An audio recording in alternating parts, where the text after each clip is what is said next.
भगवान की जय सिया राम। श्री कृष्ण गोविंद हरे मुरारी। हे नाथ नारायण वासुदेवा। यूट्यूब दर्शकों को मेरा नमस्कार। मैं अगले का वीडियो सुदामा जी जब आग्रह किए हैं तो द्वारपाल जाकर क्या कहता है और द्वारपाल से सुदामा जी कैसे कह रहे हैं, यही मैं लेकर आई हूँ। अरे द्वारपालो कन्हैया से कह दो किधर पे सुदामा गरीब आ गया है। किधर पे सुदामा गरीब आ गया है।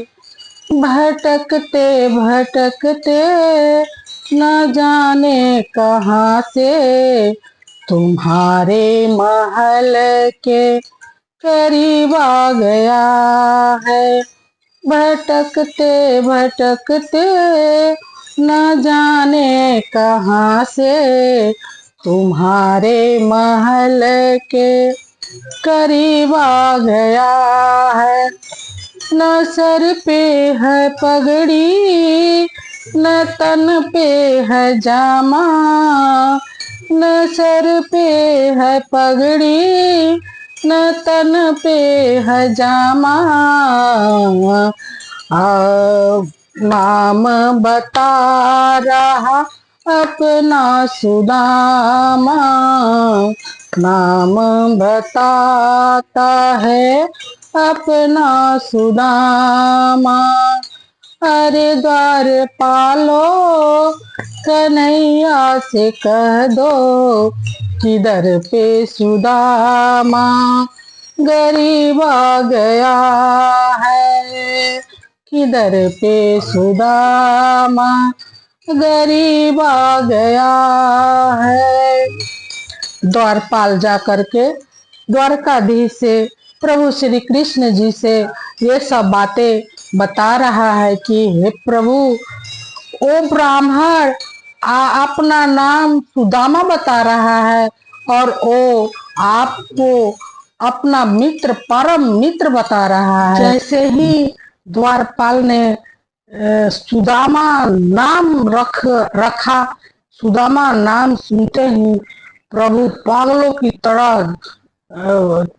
की तरह दौड़े।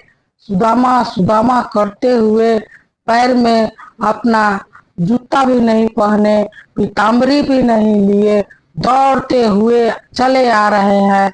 रास्ते में दास दासिया नौकर चाकर सबसे धक्का लग जा रहा है। कभी वो लोग गिर जा रहे हैं, कभी प्रभु ही गिर जा रहे हैं।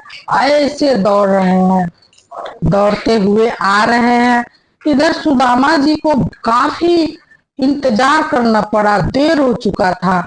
तो सुदामा जी निराश हो गए थे कि द्वार कृष्ण मुझे नाम भी भूल गया है, मुझे नहीं दर्शन देगा। अब वे निराश होकर लौट रहे थे। तब तक ले दौड़ कर आकर भगवान श्री कृष्ण ने उनको गले से मिल लिए और पकड़े और रथ पर बैठा करके अपने महल की तरफ चल दिए। ले जाकर महल में अपने आसन पर बिठाए और इतना रोए, अपने नेत्र के आंसू से ही उनके पैर को धोए। कन्हैया इतना इतना रोया है सुदामा के लिए। कन्हैया इतना इतना रोया है सुदामा के लिए। यार के हालत देखी, यार के हालत पर रोए। यार के हालत देखी, उनके हालत पर रोए। उनके आगे अपने धन शौकत पर समा परवाना के लिए। कन्हैया उतना उतना रोया है सुदामा के लिए कन्हैया इतना इतना रोया है, सुदामा के लिए। प्रभु इतना रोए कि अपने नेत्र जल के अश्रु से सुदामा जी का पैर धोए और उनके पैर को सहला रहे हैं। नाना प्रकार के कांटे पैर में चुभे हैं, वो एक एक कांटे करके निकाल रहे हैं और उसे अपने हाथों से सहला रहे हैं। जैसे जैसे प्रभु उनके पैर को सहला रहे हैं, उनका दर्द पीड़ा जाता रहा है। सब कुछ करने के बाद प्रभु सुगंधित जल से, दूध से सुदामा जी को नहलाकर अच्छे अच्छे वस्त्र पहनाए और उसके बाद अपने साथ आसन पर बैठाकर 56 व्यंजन भोग लगा भोजन करवाए और उसके बाद अपने शयन कक्ष में ले गए। वहां पर कोई नहीं था, एकांत में ले जाकर के प्रभु अब समाचार पूछ रहे हैं। प्रभु ये बात सुनना चाहते हैं कि सुदामा जी अपना मुख से कहे कि मैं इस स्थिति में हूँ, तो तुरंत सुनते ही तुरंत उनका दिन पलट जाता। लेकिन सुदामा जी बड़े स्वाभिमानी है, वो बताना ही नहीं चाहते।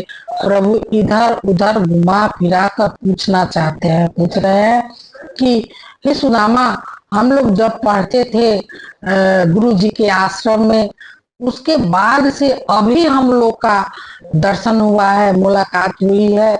इतना दिन के बीच में तुम्हारा समय कैसे चला? ठीक तो है ना? कोई दिक्कत तो नहीं ना है?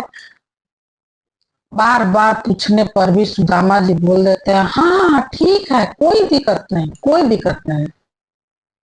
नहीं के नहीं बताए।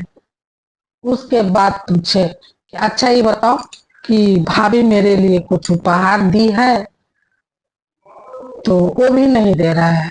लेकिन भगवान श्री कृष्ण जबरदस्ती उनका पोटली छीन लिए और चावल को खाने लगे। एक मुट्ठी चावल खाए तो एक लोग दे दिए, दूसरा मुट्ठी खाए दूसरा लोग दे दिए, तीसरा मुट्ठी भी खाने जा रहे थे तब तक दौड़ कर रुक्मिणी जी रोक ली।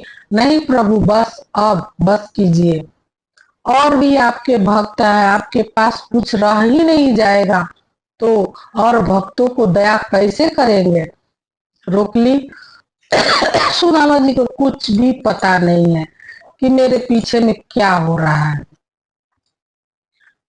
उसके बाद से प्रभु अपने शयन कक्ष में ले गए। सुदामा जी बड़े ऐशो आराम के साथ भगवान श्री कृष्ण के महल में उनके साथ व्यतीत करने लगे। कुछ दिन बीतने के बाद उनको अपने घर की याद आई, बाल बच्चा पत्नी की याद आई, तो उन्होंने कृष्ण भगवान से विदाई मांगी कि मैं अब अपने घर जाना चाहता हूँ। भगवान रोके नहीं, छोड़ दिए, जाइए। हाँ, विदा कर दिए। रास्ते में सोचते हुए आ रहे हैं कि कृष्ण मुझे कुछ नहीं दिया, कुछ नहीं दिया। तो अब देखिए सुदामा जी के वृंदापुरी पहुंचने के पहले ही क्या हुआ। विश्वकर्मा जी को भगवान बुलाए, विश्वकर्मा जी पधारे तो विश्वकर्मा जी को आदेश दिए कि आप जाइए वृंदापुरी में और सुदामा जी की महल मड़ई को मेरे महल जैसा बनाइए, जैसे मेरा महल है वैसा ही जाकर वहां बनाना है। विश्वकर्मा जी गए हैं उनके कुटिया में। उनकी पत्नी पूछी है कि हे प्रभु, हे देव श्री प्रभु, आप मेरे कुटिया में कैसे पधारे? मेरे कुटिया में आने का क्या प्रयोजन है? तो विश्वकर्मा जी बताए हैं कि कृष्ण भगवान का आदेश है कि आपके कुटिया को महल में मैं परिवर्तित कर दूं, यहाँ महल खड़ा कर दूं। उनके महल जैसा। तो वसुंधरा ने बोली कि नहीं प्रभु, ये मुझे मंजूर नहीं है, मैं ये नहीं चाहती हूँ। तो विश्वकर्मा जी पूछे कि क्या बात है, अभी धन संपत्ति महल अटारी तो सब चाहता है, आप ऐसा क्यों कह रही है?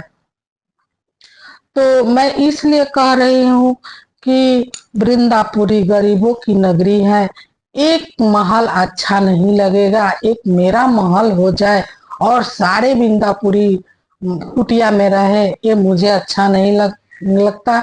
दूसरा कारण ये है कि मैं इसी वृंदापुरी के लोगों से मदद मांग करके और अपना जीवन निर्वाह की हूँ। प्रभु के लिए इसी पड़ोसन के घर से जाकर के चावल मांग कर उपहार भेजी थी। वो पड़ोसन मेरी कुटिया में मड़ई में रहे और मैं महल में रहूं, ये मुझे मंजूर नहीं है। आप जाकर कृष्ण भगवान से कह दीजिए कि वसुंधरा को ये पसंद नहीं है, और यदि आप मुझ पर प्रसन्न है और देना ही चाहते हैं तो सारे वृंदापुरी को महल अटारी में बदल दीजिए, सबको धन दौलत वैभव दीजिए, उसके बाद मुझे दीजिए। विश्वकर्मा जी जाकर के कृष्ण भगवान से बोले हैं। उसके बाद देखिए क्या हो रहा है। इन्हीं शब्दों के साथ मैं अपने वाणी को विश्राम देती हूँ। जय